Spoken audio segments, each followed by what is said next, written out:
Halima ọmọ Alhaji Wasiu Ayinde lẹ́rí tó ń ka Quran pẹ̀lú ìrọ̀rùn yìí o tí orí àwọn èèyàn sì ń wú tí Alhaji Wasiu fúnra wọn ò lè mú mọ́ra débi pé wọ́n bẹ̀rẹ̀ sí ní ṣe omijé ayọ̀ lójú tó ń sunkún ayọ̀. Ohun ayọ̀ náà ló jẹ́ o ló jẹ́ fún gbogbo òbí tó jẹ́ òbí mùsùlùmí tí ọmọ wọn bá ṣe wòlímọ̀. Nínú fọ́nrán yìí náà lẹ ti máa rí níbi tí Mufti Onikijpa ti ń sọ bí Kwamu à ń ṣe fún wọn ní 5 million lọ́jọ́sí fún dẹ́kìn kan tí wọ́n ṣe ń gbà kan. Èló wá ní Wasiu Ayinde fún àwọn àáfàá níbi wòlímọ̀ ọmọ ẹ̀ obìnrin Halima.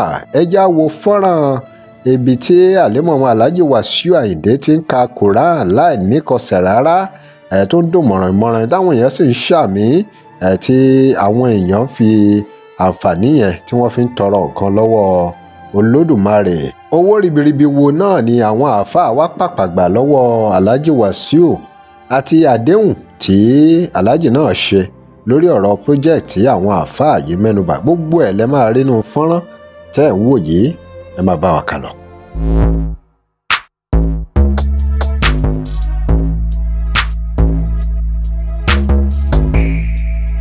Welcome to CrossBlogX TV. Remember to like, share, and follow us.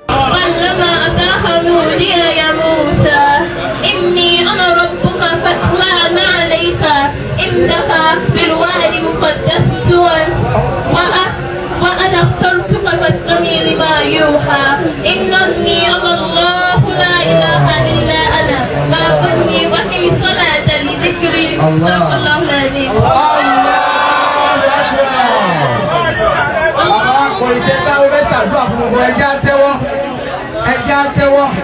اللهم ارزقنا بالألف والفاء وبالباء بركة وبالتاء توبة وبالتاء ثواب وبجيم جنة وبحاء حكمة وبحاء خيرا اللهم وبدار دينا وبدار oríire ńlá lè jẹ́ fún Alhaji Wasiu tí ọmọ wọn ṣe wòlímọ̀.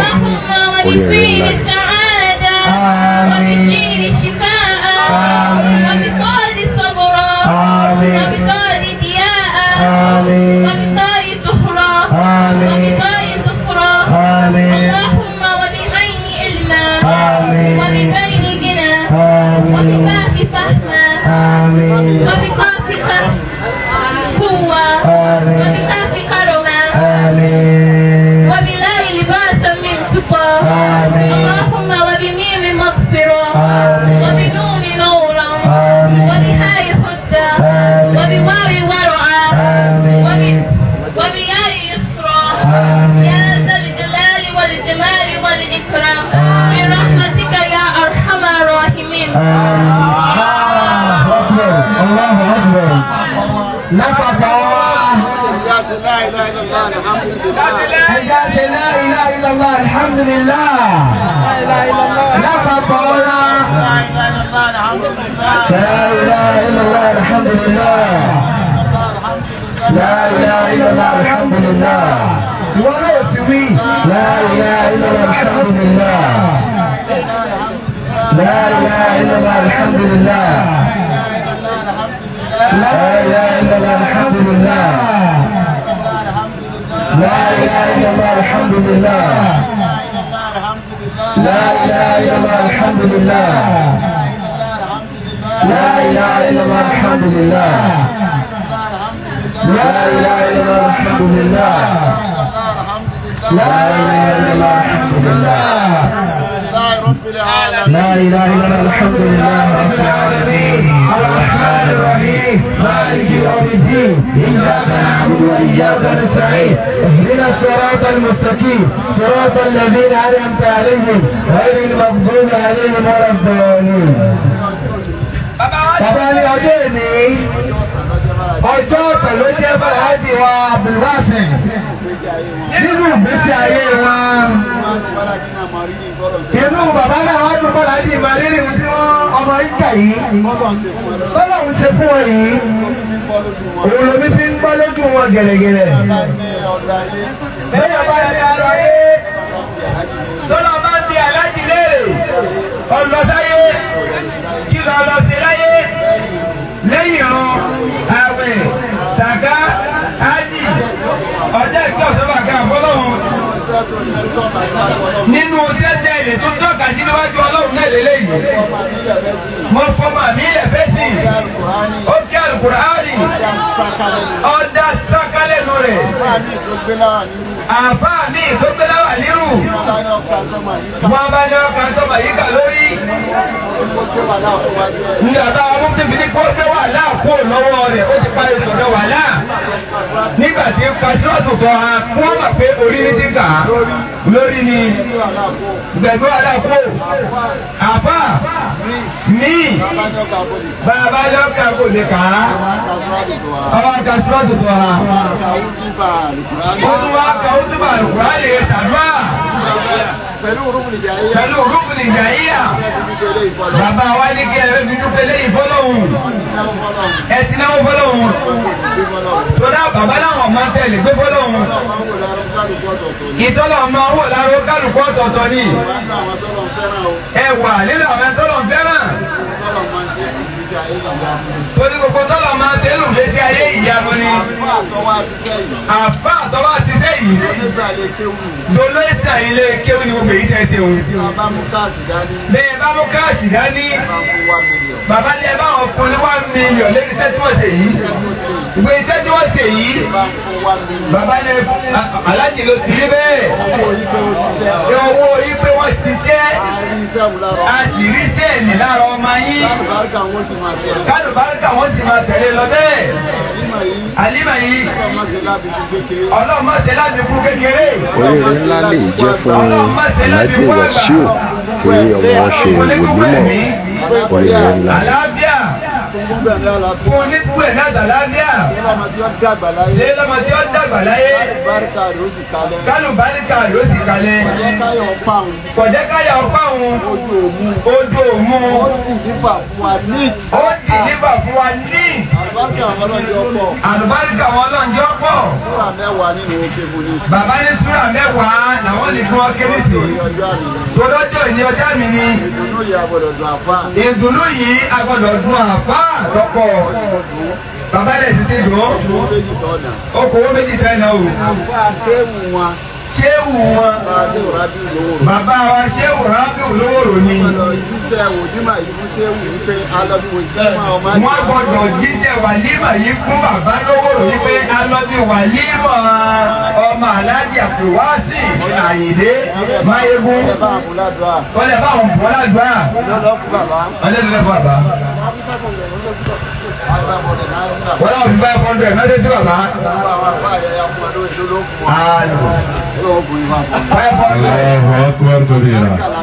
Bàbá ní gbogbo ẹ̀fọ́ ṣe tó wọn àlùbáríkà láti wá àlùbáríkà tí gbogbo ẹ̀ rà àti nínú ọlọ́mọ pa á mọ́ wa lọ́wọ́. Gbogbo ògbésẹ̀ tó kù tí ó gbé láyé ọlọ́njọ́ ṣàṣeyọrí rẹ̀ lójú ẹ̀mí yín ẹ̀rọ àtàlájà náà àtọ́jú ẹ̀mí àwa yìí náà àwa tá a ṣe wà nímọ̀ rẹ̀ yìí àwa náà ní ká ṣe ìyàwó ọlọ́run lágbára bẹ́ẹ̀ ọwọ́ ṣàṣe bẹ́ẹ̀ fún wa ọlọ́run lẹ́yìn Mahama ọlọ́run ẹni ọlọ́run. Ẹ bá ń gbé ọlọ́run bá tóbi. Ìyá wa. Bàbá wa mú kí wọn náà Kùránì lọ́kọ́ wa bẹ́ẹ̀.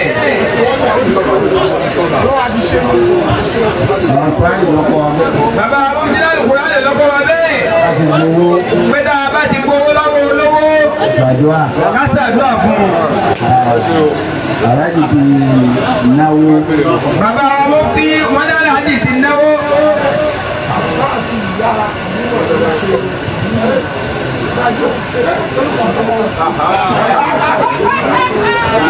Alhaji ní bàbá àti ìyá ọmọ tí ń ṣe wàlímà àti náwó Lórí ìlú ọmọ báyìí. lórí ìlú ọmọ báyìí. Wọ́n ti tún ṣàdéhùn. Wọ́n sì tún ṣàdéhùn. Tí wọ́n ní yọ parí táwọn pírójẹ́tì wọn. Iye tí wọ́n ní yóò parí pírójẹ́tì wọn. aláàjì lọ́lọ́run ti ṣe. aláàjì lọ́lọ́run ti ṣe. láti yan. àkáǹtì ni. fún ọmọ wa. gbogbo àwọn èèyàn wọn. wọ́n á máa sanwó sákàǹtì yẹn. àmọ́ wọ́n sàmì báyìí. àmọ́ àwọn fúnra wọn ti sàmì báyìí. kẹ́sì rálá tiẹ̀. kẹ́sì rálá tiẹ̀ kílẹ̀ tó sú. 12 million. pẹ̀lú 12 million wọ́n fi sàmì ní o. àdúrà. bàbá ládùúrà. kọ́lọ̀ ń dákun. àbẹ̀ àfààní. abẹ́ àfààní rẹ̀ bẹ́. àárọ̀ aláàjì múyàn gan. àárẹ̀ aláàjì múyàn gan. ẹ̀ jẹ́ ìwúrí ẹ̀sìn. ẹ̀sìn wá jẹ́ ìwúrí fẹ́sìn. ẹ̀dùn ọlọ́run nú. ẹ̀dùn ọlọ́run nú. ẹ̀dùn ẹ̀sìn. ẹ̀dùn ẹ̀sìn nú. ẹ̀dùn àwa náà. ẹ̀dùn àwọn bàbá wa náà nú. ọlọ́run ọba nìkan lọ́ba tó ga tí ò ní wálé. ọlọ́run ọba lọ́ba nìkan lọ́ba tó ga tí ò ní wálé. ọ̀tẹ́ni tó ga tí ò ní wálé. ọ̀tẹ́ni tó ga tí ò ní wálé. ọmọkọ́ dàkún nínú gíga tí ẹ nì. ọmọkọ́ dàkún nínú gíga tí ẹ nì. ti ní kẹ́ ẹ ga. ó sì ti wá ní kẹ́ ẹ ga. ọlọ́mọdé kẹ́ ẹ wálé. ọlọ́mọdé wálé láéláé. ọlọ́mọdé sọ́ba fún oríire ńlá lè jẹ́ fún Alhaji Wasiu tí ọmọ wọn ṣe ìlímọ̀ àlàáfíà tọ̀nàràtà. tọ̀nàràtà. tọ̀nàràtà. tọ̀nàràtà. àti suratul A'la. àkè suratul A'la. suratul Nasr. àti suratul Nasr. abáyé ọlọ́run tí máa ṣe. ọlọ́run abáyé ọlọ́run tí máa ṣe. kọ́lọ̀ kọ́ bà á. kọ́lọ̀ kọ́ bà á. láti náà ló ń wẹ̀ pé bàbá àti ìyá tó bí Àlímà contribution tàwọn ni. aláàjì náà ni wọ́n sọ bẹ́ẹ̀ pé bàbá àti ìyá tó bí Àlímà contribution tàwọn nìyẹn. àjọ wọn kò lẹ́yìn. kálá ajá ọmọ wa bọ̀ lẹ́gbẹ̀ẹ́ aláàjì. wá ké suratul A'la wà suratul. bàbá ní ká ké suratul A'la àti suratul Nasr. bismillahir rahmanir rahim. sabbih isma rabbikal a'la alladhi khalaqa fa sawwa walladhi qaddara fa hada walladhi akhraja al-mar'a faja'alahu ghusa'an ahwa sanquluka fala tansa illa ma sha Allah innahu ya'lamu al-jahra wa ma yakhfa وليسرك لليسرى فذكر إن نفعت الذكرى سيذكر من يخشى ويتجنبها الأتقى الذي يصلى على الكبرى ثم لا يموت فيها ولا يحيا قد أفلح من تزكى وذكر اسم ربه فصلى بل تؤثرون الحياة الدنيا والآخرة خير وأبقى إن هذا لفي صحف الأولى صحف إبراهيم وموسى بسم الله الرحمن الرحيم إذا جاء نصر الله والفتح ورأيت الناس يدخلون في دين الله أفواجا فسبح بحمد ربك واستغفره إنه كان توابا. ọmọ tí wọn torí ẹ̀ sí. ọmọ tí wọn torí ẹ̀ sí. ẹjẹ Àlímà. ẹjẹ Àlímà. princess. ọlọ́run bá wa fún ọ lálùbáríkà o. ọlọ́run bá wa fún ọ lálùbáríkà. lálùbáríkà ni wọ́n fi rà fún. àlùbáríkà ni wọ́n fi rà fún. àfún lálùbáríkà o. ọlọ́run bá wa fún lálùbáríkà. gbogbo ìlú ẹ̀tọ́ àlàáfíà. àti gbogbo ìlú ẹ̀tọ́ àlàáfíà. wá sí ilé àdìyẹ ọmọ. wá sí ilé àbíyẹ ọmọ. ilé àdìyẹ ọmọ. ilé àbíyẹ ọmọ. ọba tó ṣe bàbá rẹ̀ lábìyì. ọba tó ṣe bàbá rẹ̀ lábìyì. ọmọdé àtẹ̀wọ́n náà lábìyì. ọlọ́mọdé àtẹ̀wọ́n náà lábìyì. káṣe kùrìsì yìí kan fún. káṣe kùrìsì yìí kan fún. oríire ńlá lè jẹ́ fún Alhaji Wasiu tí ọmọ wọn ṣe ìwòlímọ̀ oríire ńlá. له ما في السماوات وما في الارض من ذا الذي يشفع عنده الا باذنه يعلم ما بين ايديهم وما خلفهم ولا يحيطون بشيء الا بما شاء وسع كرسيه السماوات والارض ولا يهوده حفظهما وهو العلي العظيم. kùrìsì àmàlà. ọbẹ̀ látòrí sí àmàlù sọ̀lọ̀.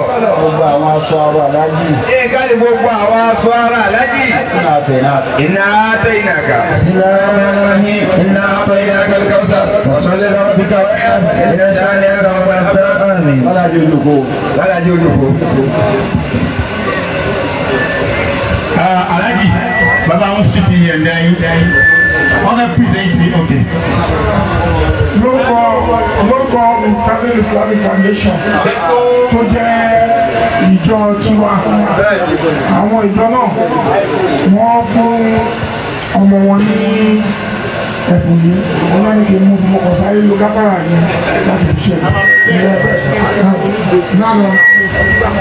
bí mo ṣe sọ tẹ́lẹ̀ pé ohun ayọ̀ náà ló máa ń jẹ́ fún àwọn òbí tọmọ wọn bá ṣe àṣekágbá ìbáà jẹ́ secondary àbí primary àbí university pàápàá irú àwọn àṣekágbá àṣeyẹ graduation báyìí tó jẹ́ wòlímọ̀ nínú fọ́nrán ilẹ̀ tí máa gbọ́ bí Alhaja Jẹ́mílà ṣe sọ̀rọ̀ nípa wòlímọ̀ tó ń ṣe fún ọmọ wọn kí ni Alhaja Jẹ́mílà sọ nínú fọ́nrán yìí. Ẹ má gbàgbé pé alájà Jẹ́mílà jẹ́ ex alájì ṣùgbọ́n ọ̀tọ̀ lẹ́ni tó wà lójú ọpọ́n báyìí. Àmọ́ kí ni wọ́n sọ, kí ni alájà Jẹ́mílà sọ nípa àṣeyọrí wòlímọ̀ ọmọ wọn Halima? Ẹ já wò ó. Mo notice pẹ̀pẹ́ anytime tó bá ti ń kéwú yẹn inú ẹ̀ máa ń dùn. Àfáà tó dẹ̀ ń kọ yìí, àfáà tó kọ yìí ó ti bẹ̀rẹ̀ láti kọ for long, nígbà tó kéré ló ti bẹ̀rẹ̀ sí kọ. Níjẹ́ all the time èmi máa ń yẹn pé kó máa ṣe wòlímọ̀ bọ̀ àsìkò tí tó ń torí lọ sùn ó gbọ́dọ̀ ṣe. tí ọmọ wọn ṣe wòlímọ̀. Mo dúpẹ́ fọ́lọ́run, mo dúpẹ́ fáwọn fámìlì mi, mo dúpẹ́ fún ọ̀rẹ́ mi bíi fámìlì mi, mo dúpẹ́ lọ́wọ́ ẹ̀. Inú mi dùn máa sọ pé alihamdulilayi alihamdulilayi alihamdulilayi Ọlọ́run mo dúpẹ́ lọ́wọ́ ẹ̀ tó fún mi ṣe. Oríire ńlá náà ni wòlímọ̀ tí Halima ṣe yìí jẹ́ fún ìdílé Wasiu Ayinde. Kì í ṣe gbogbo ọmọ tó lọ léèwé náà ló jáde láti ṣe graduation, pàápàá bó ṣe ní ṣe pẹ̀lú àwọn ọmọbìnrin pẹ̀lú gbogbo ohun tó ń lọ nílé ayé lọ́wọ́lọ́wọ́ ẹ̀, pẹ̀lú bí nǹkan ṣe ń lọ láyé tá a wà yìí. Ẹ̀yin èèyàn wa, a kí ìdílé Wasiu Ayinde pé wọ́n kú oríire o fún àṣeyọrí Halima tó ṣe wòlímọ̀ yìí. Kí lè ròyìn lórí èyí tá a mú wá yìí? Ẹ drop comment and remember to like, share and follow us. Thanks for watching.